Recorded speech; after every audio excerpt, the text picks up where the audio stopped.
Well, I know there's a ton of these out there, but I wanted to make my own. Here's 10 tips to improve your squad.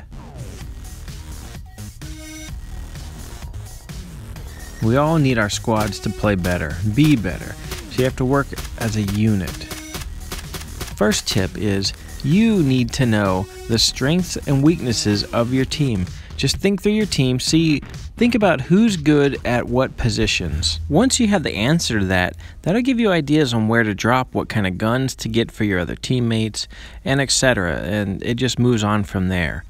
So I play with my kiddos, one of them being 5. And I have to understand that, he sees somebody, he just guns us down. So let's go on to tip number 2. So you need to pick what role you want to be. Do you want to be a sniper, assault, or support? If you're going to be a sniper, obviously, everyone will know, hey, here's a sniper rifle. Here's the cheek pad. Here's your favorite sniper rifle. Here's an 8X or maybe a 6X for you. Basically, your team needs to know what gear you prefer to help you be a better player, and vice versa. You need to know what they need. If you know one guy is going to be the assaulter on your team, he's going to be taking point, make sure you give him the level 3 vest if you find one. There's not many around anymore. Also, make sure he loads up with grenades, and I would definitely recommend getting an AK, putting a compensator on that, because he's going to need a lot of stopping power when he runs into people. Now, if your assaulter isn't using grenades, make sure he is. Even if you aren't great, you think you're not great at getting those kills, use them anyways, you're still going to hurt people. Even if you miss, just the sound of it might make them leave the cover. Tip number 3. If you're the assaulter, you may want to consider using a Type A setting. It'll help you be faster in close quarters combat. Your reaction time can be quicker, you can take out more guys. Just consider that. So tip number 4 is going to be the exact opposite. You may want to consider the Type B settings. That'll help you use your scope a little bit quicker, and if you're a first-person perspective player, you also may want to consider Type B. So I always make sure that my sniper has got the exact gun he wants. So I'm always asking, do you have this, do you have this, do you have all these attachments? Now if you're the supporter, I live and die by my support, because I play assault, I get knocked a lot, and I do a lot of crazy things, and I'm pushing hard on people. So when I talk about my support player, I'm talking about a person who stays very close with me, within 10 to 20 feet from me at all times. That's when I play my very best. Tip number 5, you need to be able to call out locations of enemies, their distance, and use that compass and tell people where they're at. Usually when I get my squad killed, it's because of lack of communication.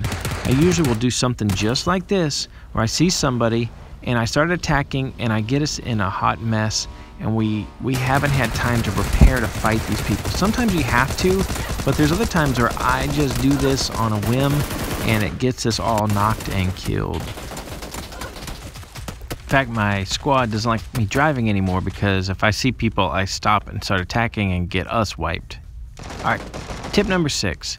You need to react quick. When your guys go down, you need to try and step up and save them as fast as you can. The faster you save them, the faster you save yourself.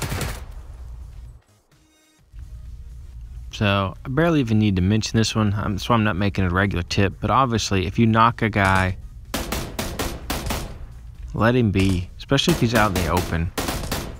I know it sounds like a real general thing to do, but there's still some people who will try to knock that player. If you'll wait, his partner will come and you can get 2 kills. Tip 7. I know I've said this in other videos, but it still needs to be said. Flank, flank, flank, flank, flank, and flank some more. Always think about going to that flank. So this is a really good tip right here.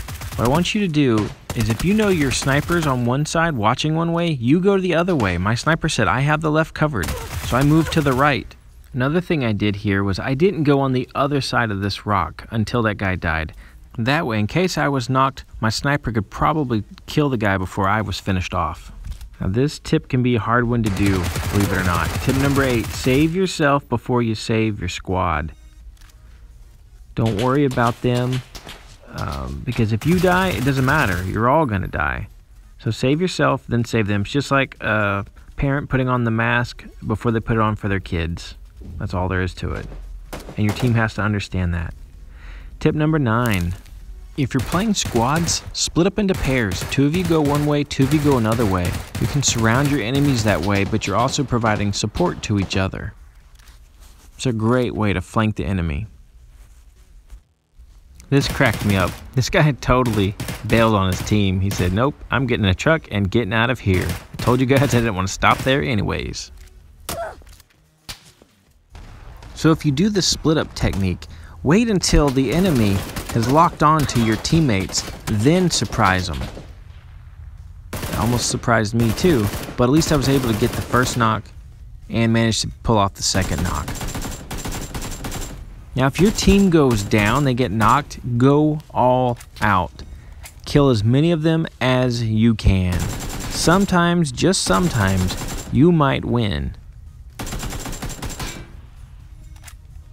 In that particular instance, I was able to save one of my teammates, but I wasn't able to save Striker.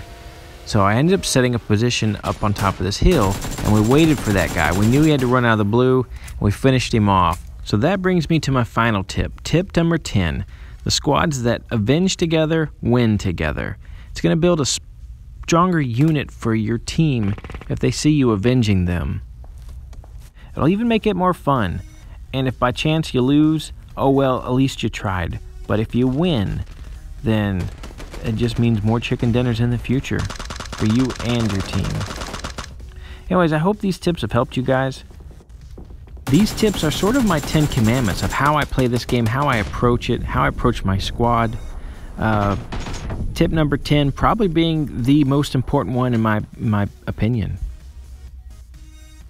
Anyways, I think it's helped my squad. We play better.